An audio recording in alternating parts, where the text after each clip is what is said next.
Hello, how you doing? My name is Daniel Duwa. Welcome to another electrifying episode of the 5 Next Steps show. In this installment, we have the distinct honor of featuring Meg Whitman, former CEO of Hewlett-Packard and eBay, a tech pioneer and the current American ambassador to Kenya. As a climate warrior, shared an invaluable perspective on climate opportunities and the future. Get ready for an episode brimming with wisdom and foresight from one of the most distinct voices in business and diplomatic spheres.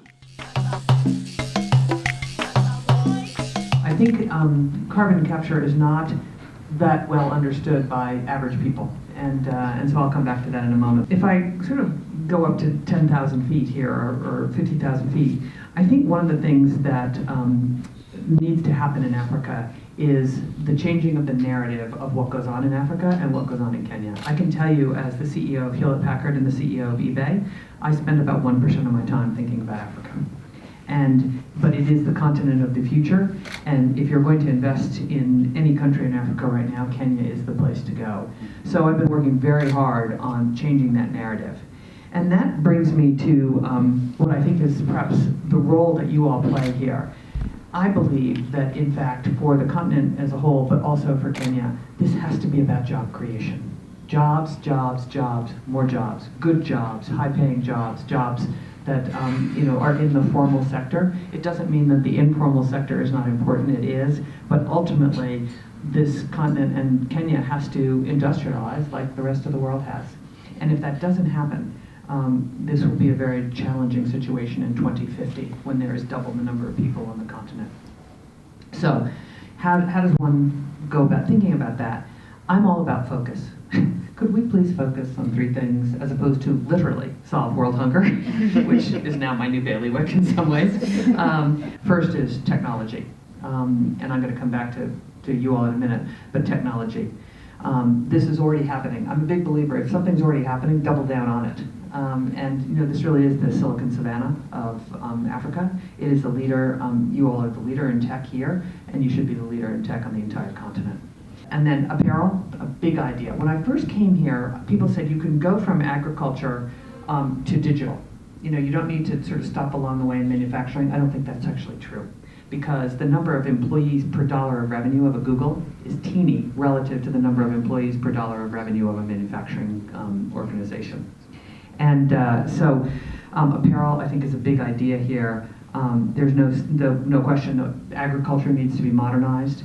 But I think the thing that is most interesting to you is climate, conservation, green is a really big opportunity for Kenya. Sometimes in life it's better to be lucky than smart.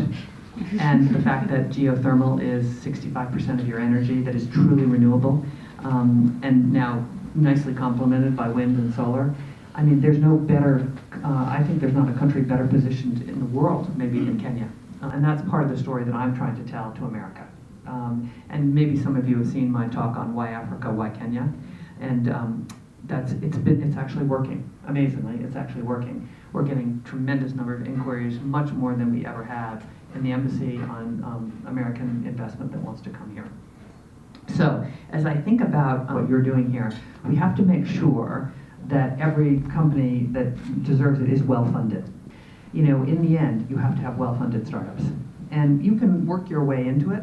But if you don't have the money, it's really, really difficult. I think let's tell the story of Kenya. Let's tell the story of carbon capture. It's an exciting story. I don't think it's well understood. And carbon capture and storage, by the way, and all the industries that have to be built to support that. Every company now is thinking about how to diversify their supply chain, and I think that's important for this industry. And then last but not least, I would say, don't forget about the government.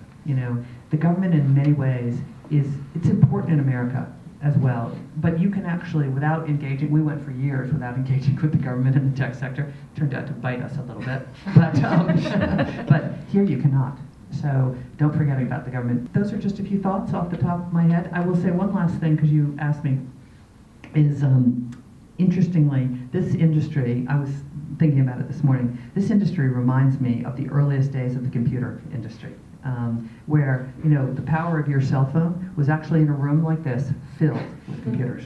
And everyone thought it wasn't going to work. You know, it was way out of people's reach in terms of price. You know, only the biggest companies could, afford those first IBM 360s. And it also reminds me of the early airplane industry. Everyone thought, these are never going to fly. What are you thinking? Like, this is never going to happen. Henry Ford, it's very well known that everyone said, horseless carriage, never happening, never happening. And by the way, even if you could get that to work, what are you going to do about roads? It's all dirt roads. And what are you going to do about the gasoline stations? Because there was no infrastructure. And so you just have to remember that you guys are on the forefront of a completely new industry. And I was too in the internet, but it was a little bit easier, frankly, than what you're doing. And but you just got to keep going. You've got to be resilient, and you've got to you can't listen to the naysayers, because it's like a bummer. And I remember when I took eBay public, I can't tell you the number of investors I met with who said, this will never work. This will never work. Let me make sure I understand this. You're going to connect buyers and sellers 3,000 miles across the country. The buyer's going to win an auction. No one buys at auction. And they're going to send money to someone they've never met on the other side of the country and hope they get the product? I don't think so. And they were really sorry they did not invest. So just remember those stories. And it's great fun to be on the forefront of an industry, but it's also really hard. It's really hard, and a lot of resilience. But I honestly think this could be the car industry, it could be the airplane industry, it could be the computer industry. I mean, this could be in society there's these giant jump changes that changes everything, and I think this is one of those industries. So, congratulations.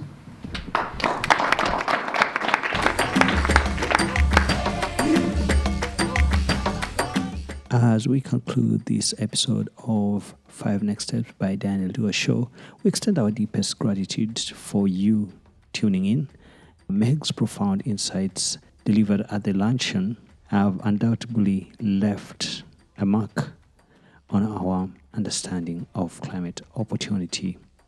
In the spirit of brevity, we condense Meg's impactful speech for time consideration. But for those of you who are hungry for a more incisive experience, I've left a link for a compelling talk that Meg did that's called Why Africa? Why Kenya? It awaits you on the show notes. Dive deeper into the narratives that drive change and continue your journey towards empowerment with the 5 Next Steps show. Thank you ever so much. And until next time, stay inspired, stay motivated, and keep taking those next steps towards your dreams. Bye-bye.